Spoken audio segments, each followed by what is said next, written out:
বন্ধুরা, ৩ মাস ধরে তোমার যে বন্ধু তোমাকে কোনো প্রকারের রিয়াকশান দেয় নাই তোমার কোনো পোস্টে, ৩ মাস মানে বুঝছো ৯০ দিন।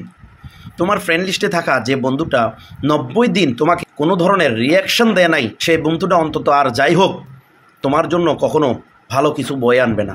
এরকম বন্ধুদেরকে কিভাবে আনফ্রেন্ড করবা, তাদেরকে কিভাবে একসাথে খুঁজে পাবা, সেই লিস্টে আজকে আমি দেখিয়ে দেব। ভিডিওটি ভালো লাগলে শেয়ার করে দেবা। আমরা প্রথমে প্রোফাইলে চলে যাব। প্রোফাইলে যাওয়ার পরে এই অ্যাবাউটে চলে যাব। অ্যাবাউটে যাওয়ার পরে আমরা আস্তে আস্তে নিচের দিকে যাব।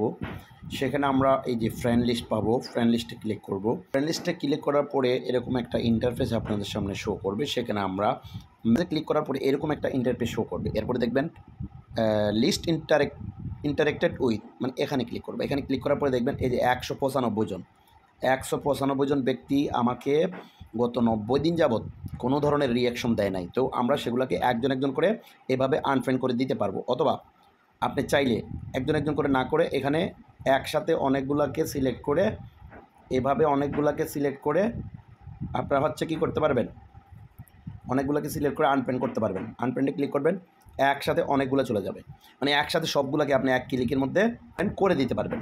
ঠিক আছে, এরকম করে আনফ্রেন্ড করে দিতে পারবেন। এটা হচ্ছে বিষয়। তো সবাই এই ভিডিওটি ভালো লাগলে অবশ্যই শেয়ার করে দেবেন। ধন্যবাদ।